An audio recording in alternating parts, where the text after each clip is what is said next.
Junta-se a nós nesta edição das 12, como é habitual, às sextas-feiras, António Capuz, para o comentário semanal. António Capuz, muito boa tarde, obrigada por estar connosco.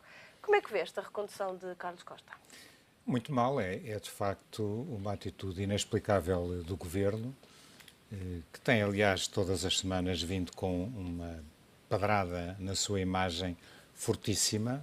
Na semana passada foi a Ministra das Finanças com aquelas célebres declarações a propósito da eventualidade de cortar nas pensões atualmente em pagamento, que caiu como uma bomba e que veio a ser desmentido pelos próprios partidos da coligação. Enfim, num desmentido muito atabalhoado, e esta semana é esta nomeação de Carlos Costa, independentemente da pessoa em causa, que eu conheço bem, trabalhei com ele quando fui deputado europeu, era vice-presidente do Parlamento Europeu e ele era chefe de gabinete do Dr. João Deus Pinheiro.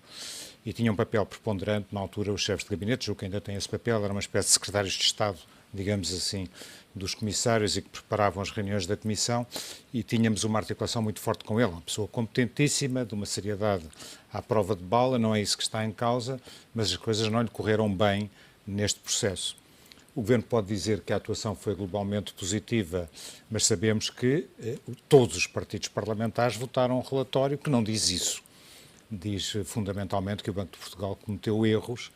Incluindo os partidos da maioria. Incluindo os partidos da maioria, de uma forma muito, muito clara, muito nítida, muito até verrinosa, num caso, enfim, que ocorreu a propósito da intervenção de um deputado do PSD, mas fundamentalmente o problema é que os governadores dos bancos centrais têm que ter uma palavra de grande credibilidade quando falam, quando se dirigem ao público. Ora, o Dr. Carlos Costa está muito diminuído nessa credibilidade pelas razões que conhecemos, porque de facto houve ali umas trapalhadas, enfim, não quero entrar em detalhes, mas sabemos que essa credibilidade não existe. Portanto, primeira questão, era bom que o Dr. Carlos Costa, sem prejuízo das qualidades que tem, a todos os níveis, pudesse ser substituído. Em segundo lugar, é absolutamente inacreditável que o Partido Social Democrata, o Governo, neste caso o Governo, que tanto tem apregoado a necessidade de consensos. Agora, porque no princípio do mandato, como se sabe, disse que o Partido Socialista não era preciso para nada, mas que agora ultimamente tem apregoado a necessidade de consensos, que todos nós sabemos que são indispensáveis e que vão ser obtidos, nomeadamente na Segurança Social, é incontornável, venha a propósito da nomeação para este altíssimo cargo do Estado fazer vista grossa daquilo que pensa, daquilo que diz que pensa e nomear à revelia do Partido Socialista, pelo menos o maior partido da oposição, deveria ter sido consultado. E o que é que isso indica por parte do Executivo? Indica que o Executivo sabia que iria ter da parte dos partidos consultados, uma opinião negativa, e sabemos que o Dr. Pedro Passos Coelho quis recompensar Carlos Costa, por um lado, porque de facto deu a cara, resguardou o Governo que tinha as responsabilidades, ou melhor, que devia ter assumido as responsabilidades e que devia ter dado a cara, no caso do BES, não o fez, escondeu-se atrás do guião. Uma espécie de prémio de consolação? Exatamente, e enviou para a frente de batalha, sem armadura, o Dr. Carlos Costa. Portanto, por um lado é uma recompensa, como dizia alguém, mais valia terem-lhe dado uma medalha no próximo dia 10 de junho, mas fundamentalmente quer estar resguardado mais uma vez, quer continuar resguardado dos olhares dos eleitores a quando do processo, da continuação do processo da privatização do novo banco. E a recondução de Carlos Costa garante isso? A condução de Carlos Costa, enfim, vai levar a que seja Carlos Costa a conduzir o processo. É, aliás, um dos pretextos que o Governo indica, enfim, manter estável o sistema financeiro. Não se percebe porque é que havia de se instabilizar com outro governador consensual, mas fundamentalmente levar a cabo, e a bom termo e a bom porto, a privatização do BES. Se der a geneira, a culpa não vai ser do Governo, a culpa vai ser do Dr. Carlos Costa. Bom, tudo isto é uma pena porque não estamos a nomear para um cargo qualquer, estamos a nomear um governador do Banco de Portugal num mandato que é inamovível e que ele vai poder, aliás, escolher todos os seus membros do Conselho de Administração. É evidente que o vai escolher em articulação com aquele que for Ministro das Finanças na altura própria, mas não deixa de ser profundamente lamentável e mostrar as contradições, evidenciar mais uma vez as contradições deste Governo. Carlos Costa precisava disto, de uma recondução desta forma, sobretudo quando tem tanta contestação por parte dos partidos da oposição e há tantos olhos postos pelo facto de ter acontecido o caso BES? Para mim foi uma surpresa ele ter aceito, julgando que o conhecia, mas enfim, penso que ele aceita, julgando que está a prestar um serviço público, mas já acho que julga mal. E repare, vai haver um problema complicado junto à opinião pública quando as televisões e a comunicação social transmitirem as audiências a que ele vai ser obrigado. Devia ter, aliás, havido uma lei orgânica, enfim, mais incisiva numa audição prévia do Parlamento, como acontece em vários outros países, nomeadamente nos Estados Unidos e no Parlamento Europeu, não em todos os cargos na Europa. As pessoas são sujeitas, de facto, a uma audição muito cerrada, em que todos os partidos questionam as questões relevantes, em alguns casos questionam as questões que não são relevantes, como as questões da vida pessoal, mas isso, enfim, é nos Estados Unidos, não importa, mas vai ser um massacre. Vai ser um massacre e vai ser um gozo, se me é permitida a expressão, para alguns setores da opinião pública e para alguns deputados, quando virem o PSD a dar o dito por não dito e a explicar o inexplicável. Como é que tem aquela posição a propósito do relatório que votaram e mais que escreveram, que são os principais responsáveis por um excelente relatório que mereceu o consenso. E, portanto, vai ser uma cena triste para o Dr. Carlos Costa e ainda mais triste para o Governo. 5 anos de grandes desafios para Carlos Costa. Claro que sim, porque, enfim, nunca sabemos qual será o futuro a propósito do sistema financeiro internacional e do sistema financeiro nacional, porque já fomos surpreendidos várias vezes por coisas aparentemente inesperadas, seja internacionalmente falando, falências de bancos poderosíssimos nos Estados Unidos, seja a nível nacional, com a sucessão de casos absolutamente escandalosos em vários bancos portugueses, nomeadamente agora neste Banco Espírito Santo, que era tido como um banco exemplar e, enfim, que estava acima de qualquer suspeita, até uma certa altura, evidentemente. E, portanto, evidentemente que o Presidente, o Governador do Banco de Portugal, tem um papel determinante cá, mas também porque toma assento no Banco Central Europeu, onde Portugal tem uma palavra a dizer relevante, a propósito de tudo o que compete, e não é pouco, ao Banco Central Europeu, no equilíbrio desta moeda única em que estamos mergulhados. São 5 anos em que Carlos Costa não pode ser retirado do cargo. Acha que ele vai conseguir levá-lo até ao fim, porque a pressão vai ser muito grande para Carlos Costa?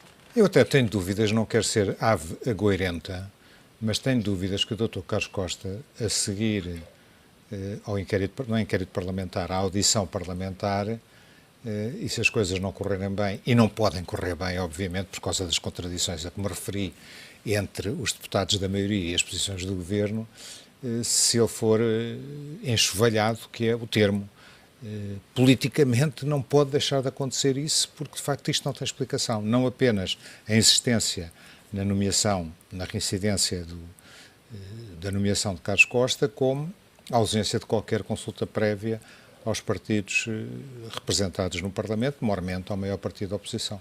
Também fica posta em causa aqui a confiança no próprio sistema e no regulador, uma vez que ouvimos Carlos Costa a dar garantias absolutas, quase absolutas, em relação ao BES num dia e passados uns dias a realidade já era outra. Como é que daqui para a frente o vamos ouvir? Eu acho que acaba de pôr o dedo na ferida principal de todo este processo, ou seja, tudo não teria tanta importância como tem se, apesar disso, Carlos Costa mantivesse um prestígio pessoal que levasse a que a sua credibilidade não fosse afetada com este processo.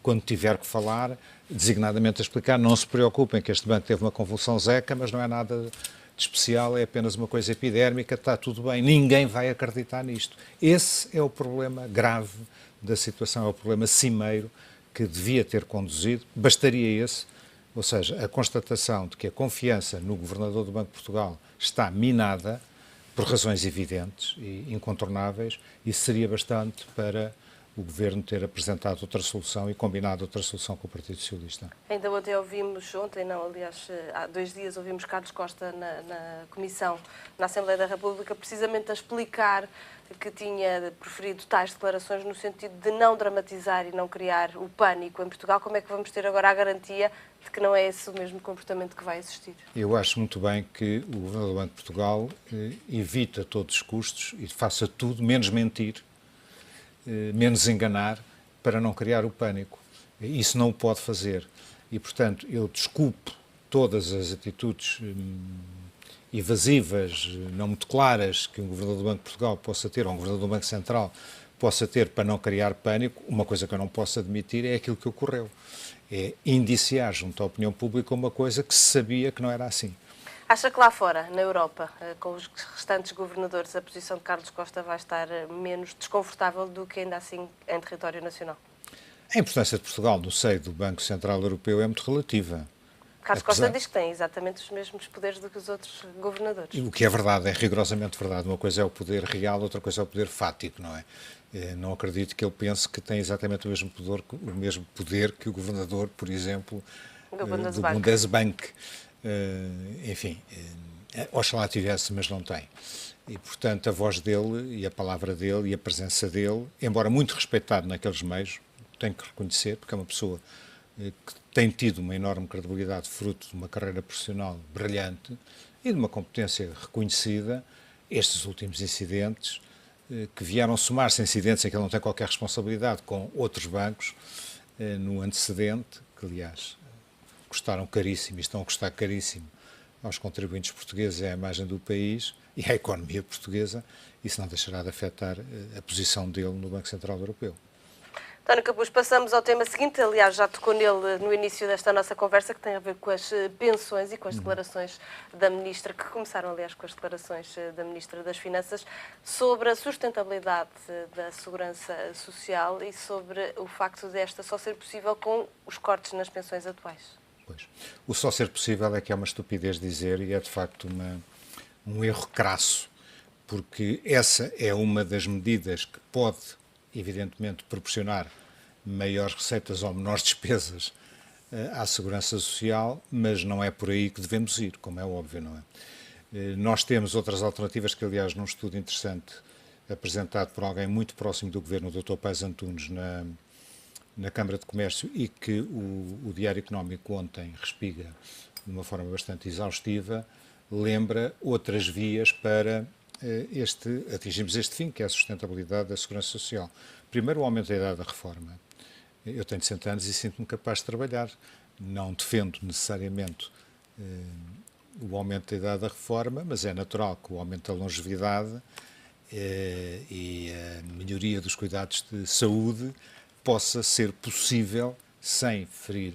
E ainda por cima, reconhecendo que há muita gente com a minha idade que tem de 70 anos e que se reformou aos 66 ou 67, gostaria de continuar a trabalhar e de estar ativo e que se chateia de estar em casa a olhar para a televisão, o que tem, não é o meu caso, mas que está num lar sem fazer rigorosamente nada, quando podia ter uma atividade profissional mais continuada, ou podia ter continuado mais uns tempos a atividade profissional. Portanto, esse é um ponto que não deve ser excluído.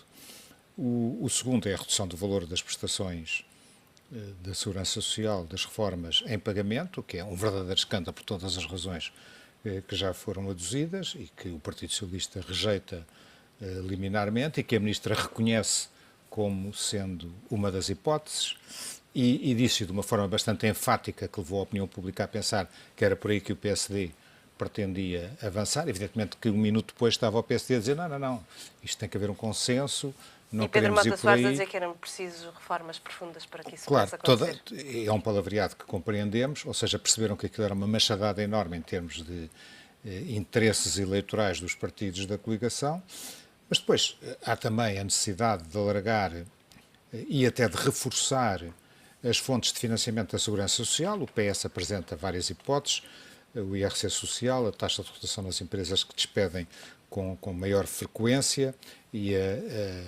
o novo imposto sobre as heranças de grande valor, a partir de 1 milhão de euros.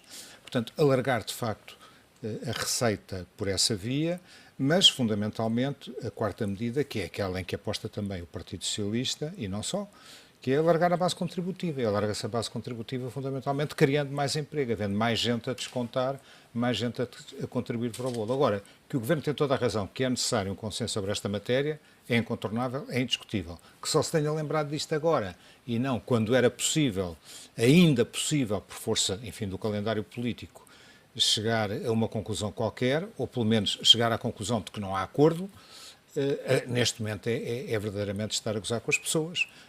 5 meses das eleições, obviamente que não vai haver acordo nenhum, até porque se sabe que neste momento os pontos de partida, de um lado do PSD, ou do governo da maioria, se quiser, do outro lado do PS, estão extremamente afastados. Agora, que o próximo governo, designadamente se não tiver a maioria absoluta, como as sondagens anunciam, e eu ainda suspeito que não estão a contar com o voto útil, mas enfim, admitindo que possa não haver, mas haja ou não haja a necessidade de um consenso para encontrar uma solução para a sustentabilidade da segurança social, não há dúvida que é uma das primeiras questões na agenda política logo a seguir às eleições de outubro. Essa necessidade já foi identificada, de resto, por vários quadrantes da política portuguesa, mas o que é facto é que nunca há muita predisposição para que este consenso possa existir. Repare, um dos grandes pecados deste governo foi, quando assinou o acordo da Troika, sabia que tinha que fazer uma data de reformas, uma quantidade de reformas, algumas delas dolorosas. Deixou-as todas no papel. Inventou um relatório sobre as reformas do Estado, assinado pelo Dr. Paulo Portas, com uma quantidade de páginas e uma letra muito grossa, que não dizia rigorosamente nada, já há um ano de eleições. Ou seja, não fez aquilo que devia ter feito logo no princípio. Aliás, há um célebre pensador, o Maquiavel, que dizia que o mal deve-se fazer todo de uma vez e, no princípio, o bem deve ser feito aos pouquinhos, aos bochechos. Mas sei que isto era noutra época, mas continua a ter alguma validade. Ou seja, um governo que se instala pela primeira vez, que tem a herança que este governo teve, que é uma herança pesada e grave, e que, apesar de tudo, tem, do meu ponto de vista, imensos defeitos a apontar à ação do governo, à política desenvolvida, à estratégia desenvolvida, mas, de facto, naquela altura, no início da sua atividade, salvou o país ou conseguiu tirar o país da beira do precipício. Estávamos à beira da bancarrota. Imediatamente a seguir devia estar preparado, e havia textos, e havia estudos, e havia documentos, e havia um livro do Passos Coelho com as orientações que ele preconizava. Não o fez. E não o fez e agora diz que não é tempo de fazer. Pois não é tempo de fazer. Ele próprio disse que neste momento não era tempo de fazer e agora estão a apregoar que é preciso um consenso para sustentabilizar a segurança social. Bom, em primeiro lugar, a ruptura não está iminente. A ruptura poder-se-á verificar a manter-se tudo estático para as próximas gerações, o que é dramático e era um desastre. Mas a ideia e uma que vendem aos imoralidade. portugueses é de que a ruptura está iminente. Não, mas não está. Não está ainda. Ontem vários... Houve excedente em 2014. Certo. Mas o que é importante é acautelar não apenas as pensões a pagamento, como um sistema que possa garantir às mais novas gerações que ainda estão a trabalhar que procedam aos seus descontos da maneira em que estão a proceder ou de outra maneira. Há aqui plafonamento ou não plafonamento. Todos nós temos dúvidas sobre qual será a melhor solução, mas para isso é preciso de facto um consenso, porque são medidas que se destinam a ser projetadas por mais do que uma geração, 10, 20, 30 anos. Mas não é uma coisa que exija um tratamento imediato. Agora é urgente, porque temos que começar desde já a pensar no futuro. Passamos ao último tema que aqui hoje nos traz, um tema que não é tão habitual aqui na edição das 12, que diz respeito ao futebol, mas desta vez por um motivo menos positivo, que tem a ver com a corrupção na FIFA. Como é que vê toda esta corrupção sobre a qual a FIFA está sob suspeita? Bom, não é novidade. O próprio candidato português à presidência da FIFA, o Luís Figo, no seu discurso, denunciava aquilo que manifestamente se podia equiparar a uma máfia dentro da FIFA. Não terá sido o primeiro a fazer essa analogia. E não foi o primeiro. Bom, a partir do momento em que eu passei a ficar estupefacto quando a FIFA decide fazer o próximo campeonato do mundo num país em que as temperaturas médias andam à volta de 50 graus e que não sabe o que é futebol. É uma coisa do outro mundo e percebeu-se que é um país que precisa de se prestigiar e por isso dão o dinheiro que for preciso dar para terem a Fórmula 1 e dão o dinheiro que for preciso dar para terem o Campeonato do Mundo de Futebol e se calhar para terem os Jogos Olímpicos. E aí percebi que havia, de facto, não há fumo sem fogo. Ora bem, o que é verdadeiramente espantoso é que este Sr. Blatter consegue, apesar dos acontecimentos que se precipitaram, não por iniciativa de qualquer procuradoria, por qualquer aparelho de justiça europeu ou suíço, mas sim norte-americano, que não deixa de ser bastante curioso. Mas Uma espécie de guerra fria entre a Rússia e os Estados Unidos aqui. Isso é outra palhaçada completa do Sr. Putin. O Sr. Putin, que me desculpe palhaçada, mas de facto dizer que aqueles senhores não são americanos, que os crimes não foram, os supostos crimes, os alegados crimes, não foram cometidos nos Estados Unidos. Logo, aquela senhora procuradora não tem nada a ver com o assunto e é apenas os Estados Unidos a quererem chatear a Europa. Bom, isto é uma coisa verdadeiramente ridícula. Portanto, eu nem dou grande importância a isso. Eu dou enorme importância ao Sr. Blatter manter a candidatura. Ou seja, ele é corresponsável, ou pelo menos tem a responsabilidade política, digamos assim, por colaboradores daquela instituição estarem envolvidos nesta tramóia. Portanto, ele devia de sair de cena rapidamente e, ao menos, pedir desculpa. Bom, o discurso dele é verdadeiramente notável. Eu não sei se ele já está eleito, porque as eleições ocorreriam esta manhã. Mas está eleito.